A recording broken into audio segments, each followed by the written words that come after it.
হয়ে আজকে আমরা রাস্তায় নেমেছি মানববন্ধন নাথপাড়া বড়বাড়ি সকল পুরুষ মহিলা আজকে সরকারি মামলাত অভিযুক্তদের বিরুদ্ধে সাক্ষী দনে নগরীর উত্তর সাতগাঁও নাথপাড়াস্থ কাঠমিস্ত্রি প্রদীপ নাথর হত্যাকারীর দ্রুত আটক এবং শাস্তির দাবিত এলাকাবাসীর উদ্যোগে এক মানববন্ধন অনুষ্ঠিত হয়।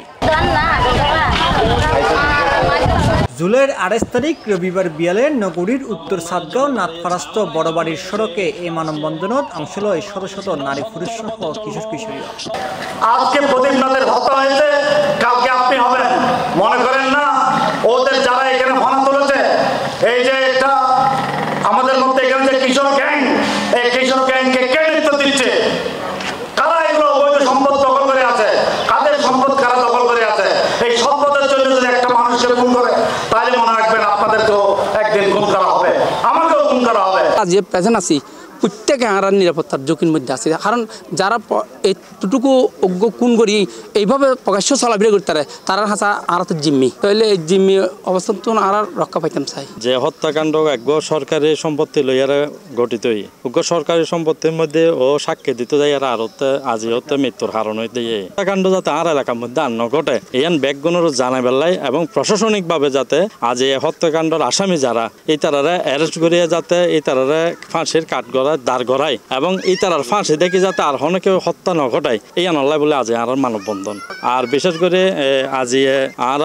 আজ 10 দিন গিয়ে 10 দিনের মধ্যে এমন দুর্ভাগ্য যে আজ পর্যন্ত উগ্র আসামি অ্যারেস্ট নয়।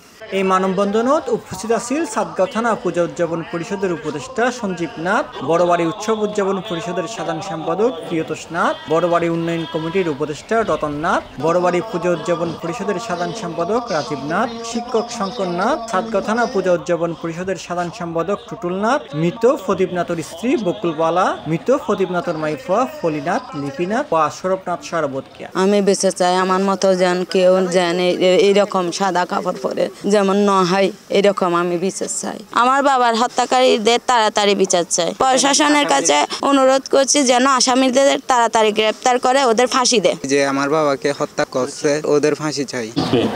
তাই আজকে আমরা এই রাস্তায় নেমেছি মানববন্ধন করার জন্য, প্রতিবাদ করার জন্য। C+ TV চট্টগ্রাম এবং শোক সন্তপ্ত পরিবারের জন্য